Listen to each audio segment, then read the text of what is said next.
Hello and welcome. I'm Kelly Campbell, Digital Content Marketing Director here at BDS. And as many of you know, at BDS, we launched the Hype Hour last year in the thick of the pandemic. And we're back again this year with a whole new slate of conversations as part of a new series called Hype Bites. Throughout the year, we'll be chatting with industry experts, business leaders, and longtime BDS connections to get the scoop on how they've had to innovate, think on their feet, and try new things. And hopefully at the end of this, you'll feel inspired to take action in your own business. So today, I'm very excited to have Shannon Curtin, CEO of New World Natural Brands, here with us to talk about her startup portfolio company that acquires and provides founder-led brands capital for scale. And she is a leader in the beauty and personal care industry.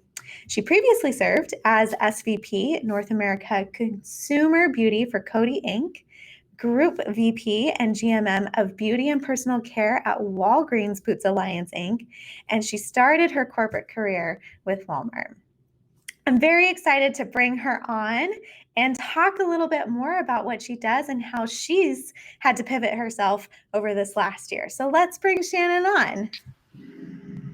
Hi, Shannon. Hi, how are you? Good. So excited to have you here. Thank you. Thank you for having me. I can't wait to dive into our conversation. I've been so excited to get into this. But first, before we dive in, I want to talk about your role at your company. What does, a typical day in your life look like? What do you do? Can you give us a little scoop? Well, I don't think there are any typical days. So I head up our portfolio business. We have 3 brands in our portfolio. We have Bay Bodies, Suki Skincare, 1821 Man-Made. What we do is we acquire founder-led brands. We provide capital, resource, support, a lot of administration work, marketing, all the shared services that you would have of a bigger company, and getting them ready for scale. So there's not any day that feels like the day before, I assure you, especially this last year. I'm sure. Well, let's just dive right into it because today we're talking about the digital transformation of the beauty industry, right? And I'm excited to get your perspective on it, especially what you saw, before COVID and then how it all changed since. So, what did you personally experience within your own company? Well, I'll tell you a couple of personal experiences too. I think that's important as a leader of what you experience during something such as this catastrophic event that we all went through. So during pre-COVID, I was very traditional. I would go to stores, I would smell products, I would touch products, I would interact with another human. That was something I really enjoyed. Once a quarter, I'd get a massage. Once a quarter, I'd go to a salon. Once a month, I'd have drinks with friends. Like these networks and communities were available to me in having real human-to-human touch. And I've been in this beauty business for 30 years. So over the last 30 years, we've found ways as an industry to get closer and closer to humans. And we've used digital technology as an enabler to connect us with humans. And then literally last year, we went from pre-COVID, which is hands-on, very close, in your face, literally touching your face, touching your hands, hugging that person, being there for them, being in the salon chair, being the person that is a bestie to the client, a bestie to the person that's getting married, someone that was in their trusted circle, all hands-on to all hands-free. And that changed the industry forever. So we had to find a way in order to connect with consumers again. And the best way to do that was to borrow from the digital technology, but make that the one that connected us all together versus the one that just enabled new interactions with one another. So it has been such an interesting year. We're all excited about getting outside again and doing things, but the way that we've changed our industry because of this is for the better, and we won't go back. There's not anything to go back to. It's just going to be a better and stronger world that we're moving into.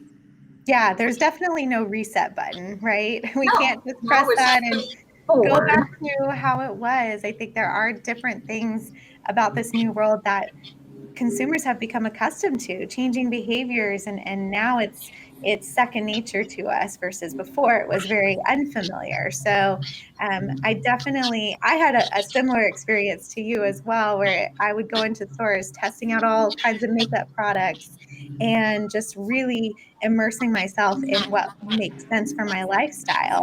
But now it's totally different. So very interesting. Now you don't have to smell it to sell it, you know, Yeah, like that's you true. have to smell something. Oh, do I like it? What does it work with my body chemistry? And now we're so great with our language of explaining. We have phenomenal sales online for the fragrance category for the first time in 100 years, right? The Amazing. internet's not been around that long. I know that, but in 100 years, over the course of making fragrances, this is the time that it's actually growing again. In the last 20 years, it hasn't been. So this has Wow. been an interesting phenomenon that's happened out of our industry specifically, with the use of digital technology and language that we use to describe our products, and being really understanding where the consumer's coming from and speaking with her. That's Or amazing. So I know one of your brands is 1821 Man Made, and it's an awesome brand. I am so excited to go get one of those for my dad for Father's Day and my husband. But tell me about how you pivoted that brand so quickly last year.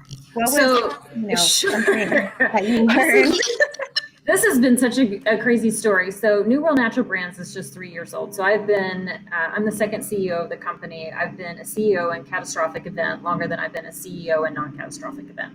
So in October of 2019, we acquired 1821. 1821 is a high-end professional grooming brand. The predominant vertical of revenue was salons. Okay, so remember that. Predominant, meaning 95% came Oh from my gosh. of the business came from salon. And then that was October of 2019. Quickly move forward to March 16th, 2020. Between March 16th and March 22nd, 24th at the Yep. latest of 2020, our entire business closed. Wow. All salons, all geographies, all Macy's, all Ultas, Amazon deemed professional, non-essential. The only store that we had was our small D2C, clunky, horrific user experience D2C site. Yep.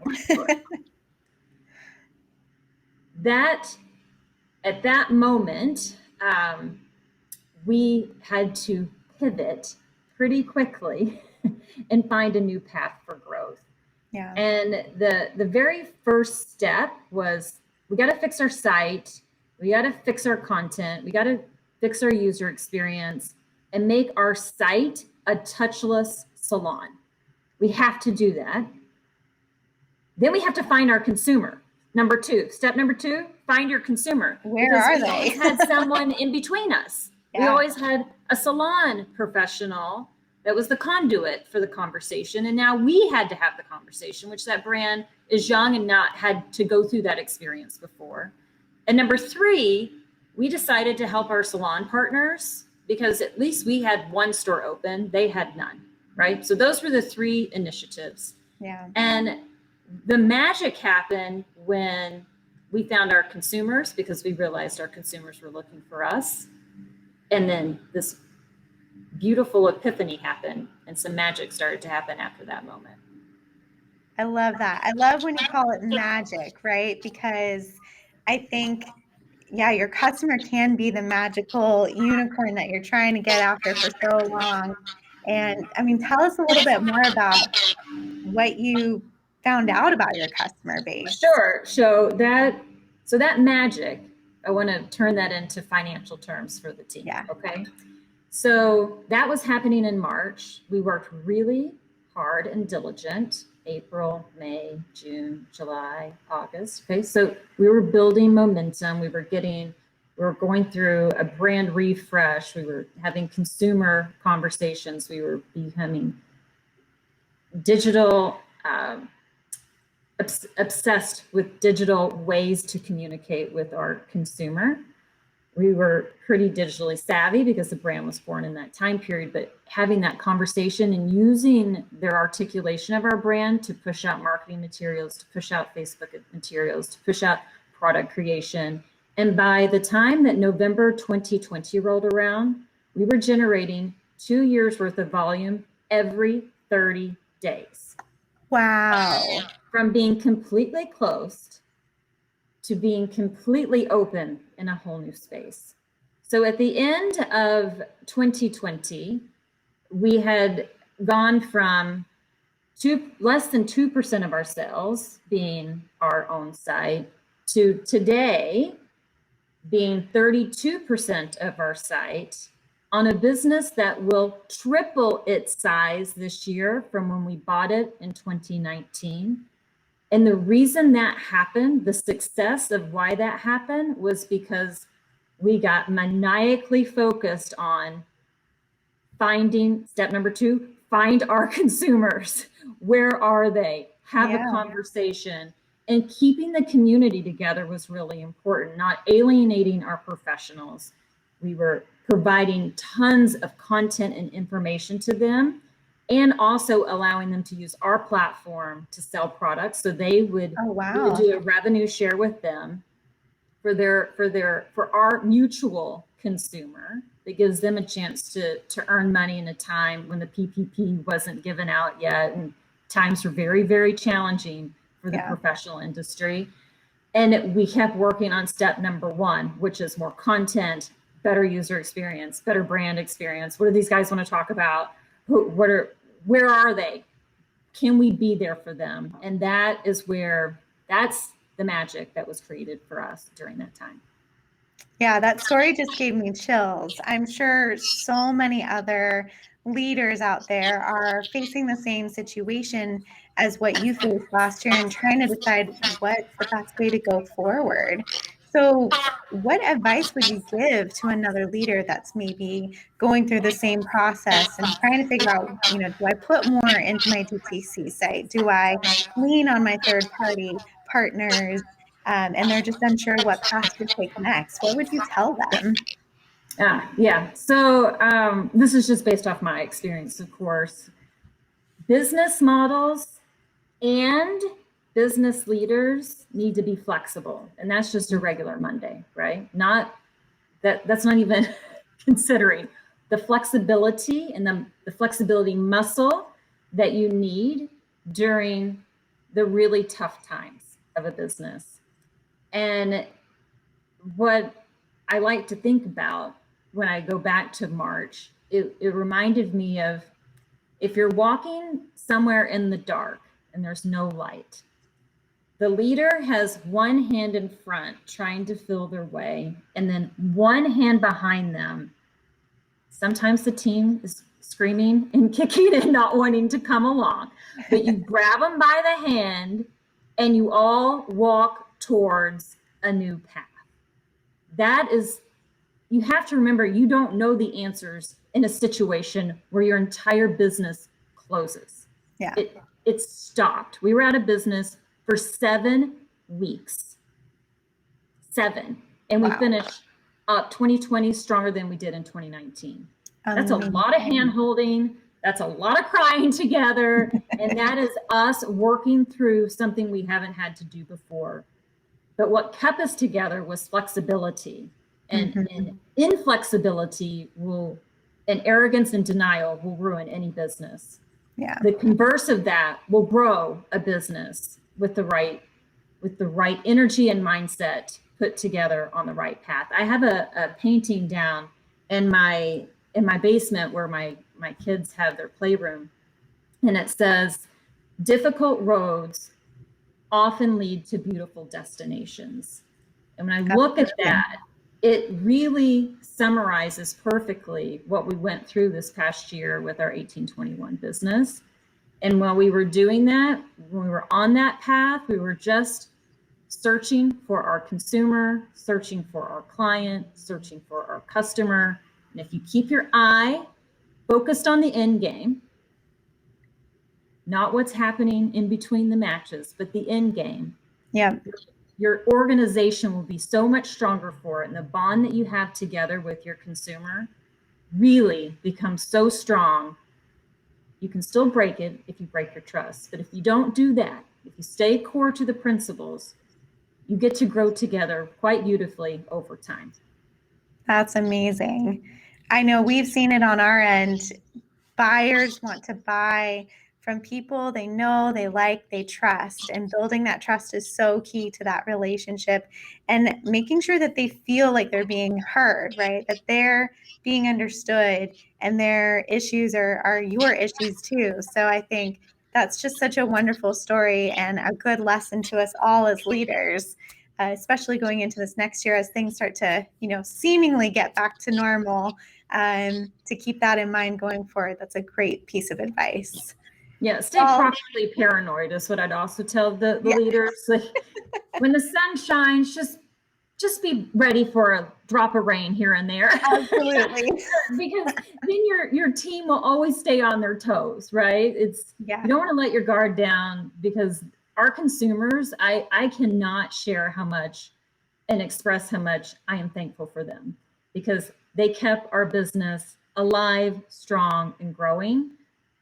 We shall never let them down because of that. And that's what we have to remember. When the sun starts shining again, we just have to keep giving back and giving and spoiling our consumers that took care of us in such a rough period of time.